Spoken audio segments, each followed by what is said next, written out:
নমস্কার, আমার চ্যানেলে তোমাদের সবাইকে স্বাগত। আজকে আমি ডিম আলুর ডাল বানিয়ে দেখাবো। একদমই নতুন ধরনের রেসিপি। আশা করি রেসিপিটা তোমাদের খুব পছন্দ হবে। একদম 2 থেকে 3টে উপকরণ দিয়েই কিন্তু আজকে রেসিপিটা বানাতে চলেছি। দেখতে থাকো, পুরো ভিডিওটা স্কিপ করবে না। চলো দেরি না করে শুরু করি আমার ডিম ডালের রেসিপি। তো এখানে দেখো, প্রেসার কুকারে প্রথমেই কিন্তু আমি দিয়ে দিচ্ছি জল, আর গ্যাসটা অন করে দিয়েছি। আর আলু আর ডিম এখন সেদ্ধ করে নেব। আমি আমার পরিবারের সদস্য সংখ্যা অনুযায়ী ডিম আর আলুটা নিয়ে নিয়েছি। তোমরাও ঠিক সেই আন্দাজে ডিম নিয়ে নেবে। একটা টমেটো দিয়ে দিলাম, আর 3-4টা মতো আলু নিয়েছি, আর 8টা মতো ডিম আমি সেদ্ধ করব।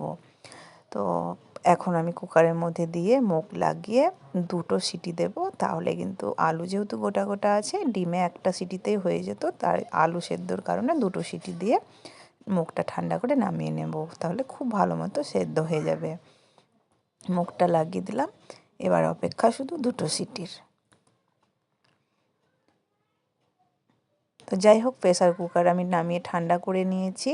ডিম আলু সুন্দর সেদ্ধ হয়ে গেছে। এদিকে কড়াই বসিয়ে দেখো, কড়াইয়ের মধ্যে কয়েক কোয়া রসুন আর 2টো কাঁচা লঙ্কা আমি খুব ভালো করে টেলে নিচ্ছি। তো তোমরা ঝালটা আন্দাজ করে দেবে। আমি 2টোই কাঁচা লঙ্কা দিয়েছি, চাইলে কিন্তু বেশি ঝাল খেলে এখানে বেশি লঙ্কা ব্যবহার করতে পারো। যাই হোক, রসুন আর লঙ্কার মধ্যে একটা কালার চলে এসেছে, তখন আমি নামিয়ে নিয়ে একটা পাত্রে নিয়ে নিলাম। আর এখানে একটা দেখছো গ্লাস নিয়েছি ছোট।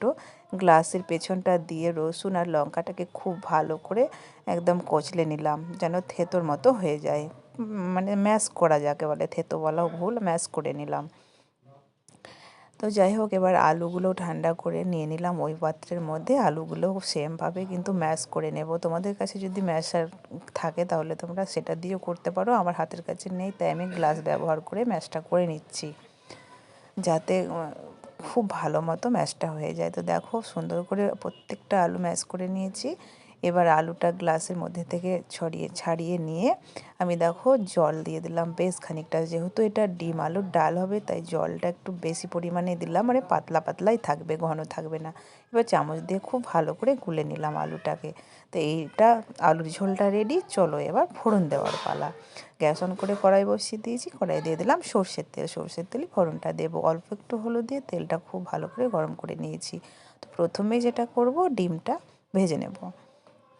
তেলের মধ্যে আমি ডিমগুলো দিয়ে দিলাম। এবার হালকা করে ডিমটা ভাজবো। খুব কিন্তু আমি চিমড়ে করে ডিম ভাজবো না, খেতে ভালো লাগে না ডিমটা।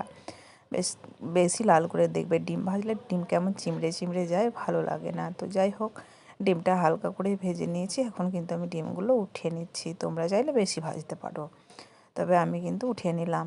যাই হোক, ওই তেলের মধ্যে এবার কী কী ফোড়ন যাচ্ছে দেখে নাও। দিচ্ছি একটা তেজপাতা ছিঁড়ে, একটা শুকনো লঙ্কা, 1/2 চামচ 5 ফোড়ন। খুব সুন্দর করে একটা গন্ধ আসা অবধি ভেজে নিচ্ছি ফোড়নটা। ফোড়ন ভাজা কমপ্লিট হয়ে গেছে। দিয়ে দিলাম একটা বড় সাইজের পেঁয়াজ। পেঁয়াজটাকে এখন কিন্তু লাল করে ভেজে নেব। পেঁয়াজ ভাজা কিন্তু কমপ্লিটের দিকেই। পেঁয়াজটা বেশ লাল করে ভেজে নিতে হবে, কাঁচা রাখবে না। তো এখন দেখো, পেঁয়াজটা খুব সুন্দর করে ভেজে নিয়েছি। এবার একে একে আরও কিছু উপকরণ আমি মেশাচ্ছি। প্রথমে স্বাদ মতো লবণ দিয়ে দিলাম। কালারের জন্য দিয়ে দিচ্ছি হলুদ গুঁড়ো। ঝালের জন্য 2টো কাঁচা লঙ্কা বেটেছি, অল্প একটু লাল লঙ্কার গুঁড়ো দিলাম। আর সেই টমেটো সেদ্ধটা দিয়ে দিলাম, খোসাটা উপর থেকে ছড়িয়ে নিলাম। এবার কিন্তু টমেটো আর পেঁয়াজ আর মশলাগুলো সব একসঙ্গে খুব ভালো করে একটু মিশিয়ে নিচ্ছি, নাড়াচাড়া করে নিচ্ছি। টমেটো যেহেতু সেদ্ধই আছে, একটুতেই টমেটোটা কিন্তু ম্যাশ হয়ে যাবে। তো যাই হোক, পেঁয়াজ আর টমেটো খুব সুন্দর করে মেশানোর পরে আমি আলুর ঝোলটা এর মধ্যে দিয়ে দিচ্ছি। তো একটু দেওয়ার সময় একটু ঘেঁটে দেবে, তাহলে তলে যে আলুটা বসে থাকে সেটা থাকবে না। তো দেখো, দিয়ে দিলাম আলুর জলটা। এবার ভালো করে নাড়াচাড়া করে নিচ্ছি। এর মধ্যে এখন ডিমটাও ছেড়ে দেব। তো আশা করি তোমাদের রেসিপিটা দেখতে ভালো লাগছে। ভালো লাগলে লাইক শেয়ার করবে। ডিমটা দিয়ে দিলাম। এবার ঢাকা দিয়ে আমি কিন্তু 2 মিনিট স্লো আছে রান্নাটা করে নেব। তোমরা দেখতেই পেলে কত সহজে, কত অল্প উপকরণে কিন্তু ডিম আলুর ডাল রেডি হয়ে গেল। আমি কিন্তু ঠিক 2 মিনিট পরে ঢাকাটা খুলে নিয়েছি। একদম কত সুন্দর কালার তোমরা দেখতেই পাচ্ছ। লবণটা চেক করে নেবে, কম থাকলে দিয়ে দেবে। ডিমগুলো কিন্তু আমি ফাটিয়ে দিয়েছিলাম, যাতে করে ডিমের মধ্যে লবণ ঢোকে।